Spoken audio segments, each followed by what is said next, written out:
அனைவருக்கும் தினம் ஒரு தகவல் சார்பாக இனிய வணக்கங்கள். இன்றைக்கி நம்ம பார்க்க போகிற பதிவு இன்று வந்திருக்கக்கூடிய சக்தி வாய்ந்த சங்கடஹர சதுர்த்தி. பொதுவாகவே ஒவ்வொரு மாதமுமே நமக்கு சங்கடஹர சதுர்த்தி வந்தாலுமே செவ்வாய்க்கிழமையோடு சேர்ந்து வர சதுர்த்திக்கு கூடுதலான விசேஷம். ஏன்னா இந்த நாளானது அங்காரக சங்கடஹர சதுர்த்தி அப்படின்னு அழைக்கப்படுது. நம்முடைய வாழ்க்கையில் எவ்வளவு கஷ்டங்கள் இருந்தாலும், குறிப்பாக ஏதாவது வாழ்க்கையில் ஒரு தடைகள் வந்துக்கிட்டே இருக்குது, முட்டுக்கட்டைகள் வந்துக்கிட்டே இருக்குது அப்படிங்கிறவங்க இன்றைக்கி வந்திருக்கக்கூடிய அங்காரக சங்கடஹர சதுர்த்தினால் பிள்ளையாரை போய் நீங்கள் மனசார வணங்கினாலே போதுங்க, நிச்சயமாக எல்லா விதமான தடைகளும் நீங்கும். அப்படி இன்று நம்ம செய்யக்கூடிய ஒரு எளிமையான ஒரு வழிபாட்டு முறையும் சொல்லக்கூடிய ஒரு சக்தி வாய்ந்த மந்திரமும், இந்த ஒரு மந்திரமானது நமக்கு அஷ்ட கணபதியுடைய அருளாசி தரக்கூடிய ஒரு வசிய மந்திரம். இந்த மந்திரத்தை சொல்லி உங்களுடைய அந்த கோரிக்கைகளை பிள்ளையார்கிட்ட இன்றைக்கி சமர்ப்பிங்க. கண்டிப்பாக உங்கள் வாழ்க்கையில் இருக்கக்கூடிய எல்லா விதமான தடைகள் நீங்கி காரிய வெற்றிகளை தருவார் நம்முடைய பிள்ளையார். அப்படிப்பட்ட ஒரு மிக முக்கியமான ஒரு பதிவு தான் இப்போ நம்ம தெரிஞ்சுக்க போகிறோம். பதிவுக்குள்ளே போகிறதுக்கு முன்னாடி நம்முடைய சேனலை நீங்கள் இப்போ வரைக்கும் சப்ஸ்கிரைப் பண்ணாமல் பார்த்துட்ருக்கீங்கன்னா கண்டிப்பாக சப்ஸ்கிரைப் பண்ணிக்கோங்க. அப்போ தான் எங்களுடைய எல்லா நல்ல நல்ல பதிவுகளுமே உடனுக்குடனே வரும். பக்கத்தில் இருக்கக்கூடிய பெல் பட்டனையும் மறக்காமல் கிளிக் பண்ணிக்கோங்க. இப்போ பதிவை பார்க்கலாம்.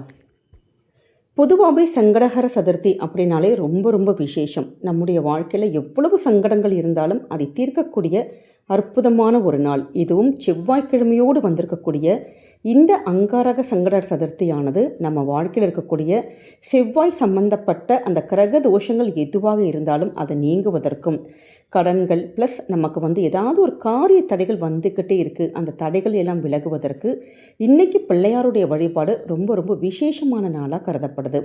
ஏன்னா இந்த நாளில் தான் செவ்வாய் பகவானே விநாயகரை வேண்டி பூஜித்ததாக நமக்கு புராணங்கள் சொல்லுது. அதனால தான் செவ்வாயுடைய வழிபாட்டுக்கும் மிகவும் உகந்த ஒரு நாள்.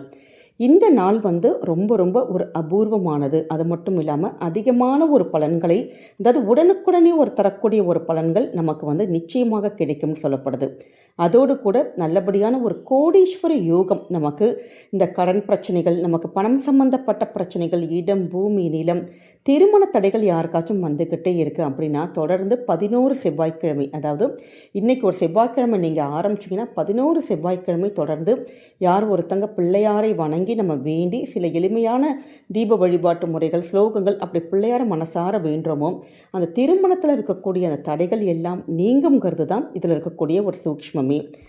அதே மாதிரி நமக்கு கடன் பிரச்சனைகள் தீரவே மாட்டேங்குது, கடன் ரொம்ப வட்டி கட்டிக்கிட்டே இருக்கும், அப்படி கடன் தொல்லைகள் முற்றிலுமாக நிவர்த்தியாக பணம் சம்பந்தப்பட்ட பிரச்சனைகள் எல்லாம் நீங்குவதற்கு 11 செவ்வாய்க்கிழமை, இன்றைக்கி செவ்வாய்க்கிழமை சதுர்த்தி நம்ம தொடங்கலாம். சப்போஸ் இந்த பதிவு நீங்கள் தாமதமாக பார்த்தாலும் பரவாயில்ல, அடுத்த செவ்வாய்க்கிழமை இப்படி 11 செவ்வாய்க்கிழமை தொடர்ந்து பிள்ளையாருக்கு வெற்றிலை மாலை நம்ம சாத்திட்டு வேண்டிக்கிட்டோன்னா எப்படிப்பட்ட கடன் தொல்லைகளும் நிச்சயமாக நமக்கு நிவர்த்தி ஆகுங்கிறது தாங்க ஐதீகம். அதனால தான் செவ்வாய்க்கிழமையில் வரக்கூடிய சதுர்த்திக்கு நமக்கு நிறைய பலன்கள் நம்ம சொல்லிக்கிட்டே போகலாம். குறிப்பாக இன்றைய நாள் நம்ம சொல்லக்கூடிய எளிமையான ஒரு வழிபாட்டு முறைகள். உங்கள் வீட்டு பக்கத்தில் அரச மரத்தடி பிள்ளையார் இருந்தார்னா தாராளமாக அந்த பிள்ளையாருக்கு அருகம்புல் கொடுக்கறது, இல்லாட்டி அபிஷேகத்துக்கு ஏதாவது பொருட்கள் கொடுக்கறது, பிள்ளையாருக்கான நெய்வேத்தியங்கள் ஏதாவது கொழுக்கட்டை இது மாதிரி வச்சு நீங்கள் வழிபடலாம். அப்படி இல்லாதவங்க ஒரே ஒரு தீபம் மட்டுமாச்சும் நம்ம சுவாமி முன்னாடி ஏற்றிட்டு ஓம் கம் கணபதியே நமக அப்படிங்கிற எளிமையான இல்லாட்டி உங்களுக்கு தெரிந்த மந்திரங்களை நீங்கள் சொல்லலாம்.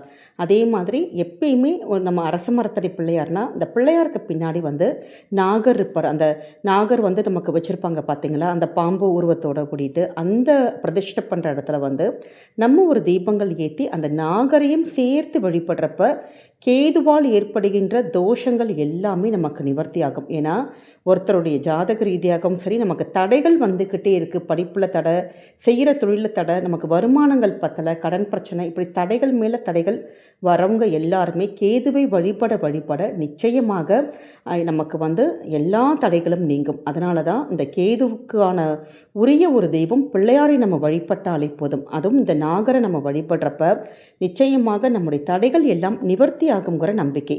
அதனால் இன்றைக்கி உங்களுக்கு வாய்ப்பு இருக்குது அப்படிங்கிறவங்க அரச மரத்தடி பிள்ளையார் கோவிலில் பின்னாடி இருக்க நாகரை வழிபடலாம். இல்லாட்டி பிள்ளையார் தனி சன்னதிகளில் நிறைய இடத்துல இப்படி நாகரை வச்சுருப்பாங்க, நீங்கள் அந்த இடத்துல கூட போயிட்டு நம்ம நாகரை ஒரு தீபம் மட்டும் ஏற்றி வச்சுட்டு நீங்கள் வழிபடலாம். அதே மாதிரி இன்றைக்கி நம்ம எங்கேயும் போக முடியலம்மா, நாங்கள் வீட்டில் தான் இருக்கிறோம் அப்படிங்கிறவங்க பிள்ளையாருக்குன்னு தனியாக சின்னதான நம்ம வீட்டில் என்னதான் ஒரு தீபம் நீங்கள் ஏற்றி வச்சா கூட சின்ன ஒரு அகல் விளக்கில் நெய் அல்லது நல்லெண்ணெய் விட்டு ஒரே ஒரு தீபம் மட்டும் ஏற்றிட்டு பிள்ளையாருக்கான ஒரு ரொம்ப ரொம்ப விசேஷமான அஷ்ட கணபதி மந்திரம், அதாவது மொத்தம் 8 வகையான கணபதி இருக்கிறாங்க. ஆதி கணபதி, மகா கணபதி, நடன கணபதி, சக்தி கணபதி, பால கணபதி, உச்சிஷ்ட கணபதி, உக்கர கணபதி, மூல கணபதி அப்படின்னு 8 வகையான கணபதிக்கும் ஒரே மூல மந்திரம் இருக்குங்க.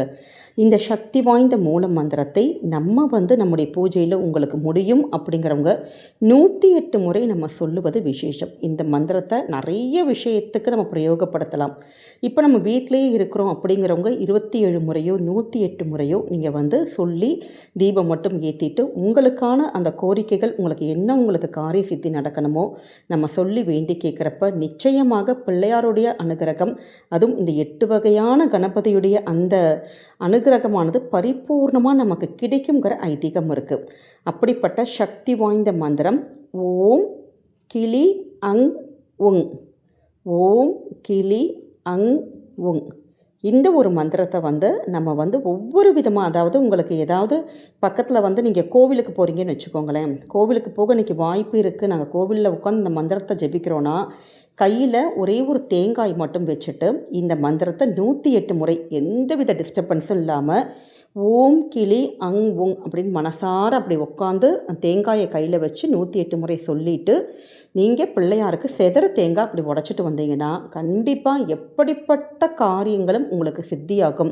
அதில் இருக்க தடைகள் எல்லாமே நமக்கு நிவர்த்தி ஆகுங்கிற ஐதீகம். அதே மாதிரி ஒருத்தருக்கு தீராத ஒரு வியாதி இருக்குது, தீர்க்கவே முடியல, அந்த ரோகங்கள்லேருந்து எங்களுக்கு வெளியில் வந்தால் போதும் அப்படிங்கிறவங்க நல்லா இன்றைக்கி பூஜையில் உங்களுடைய இடது கையில் கொஞ்சோண்டு விபூதி மட்டும் எடுத்துகிட்டு அதில் கணபதியோட சுழி, பிள்ளையார் சுழி போடுவோம் பார்த்திங்களா, ஊனா, அந்த ஒட்டும் நம்ம போட்டுட்டு நீங்கள் அந்த திருநீரை பார்த்து கணபதியுடைய இந்த மூல மந்திரத்தை 208 தடவை நம்ம ஜெபிக்கணும். இப்படி ஜெபிக்கப்பட்ட இந்த விபூதியை நம்ம யாருக்கு பாதிப்பாக இருக்கோ கண்டிப்பாக அவங்க அணியறதுனால அவங்களுடைய எப்படிப்பட்ட பாதிப்புகளும் தீரும். அதோட நமக்கு காச நோய்கள் இருந்தாலும் சரி, வேறு ஏதாவது ஜுரம், வேறு ஏதாவது தீராத வியாதிகள் அனைத்தும் தீரும்.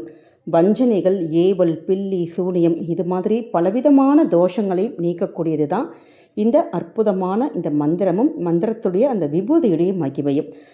அப்படிப்பட்ட ஒரு சகல விதமான ஒரு ஐஸ்வர்யங்களை தரக்கூடிய இந்த ஒரு மந்திரத்தை இன்றைக்கி மாலையில் வரக்கூடிய நீங்கள் சங்கட சதுர்த்தினால் நம்ம சொல்லி வழிபட்டு வந்தோன்னா நிச்சயமாக பிள்ளையாருடைய அனுகிரகம் பரிபூர்ணமாக நமக்கும் நம்ம குடும்பத்துக்கும் என்றைக்குமே கிடைக்குங்க.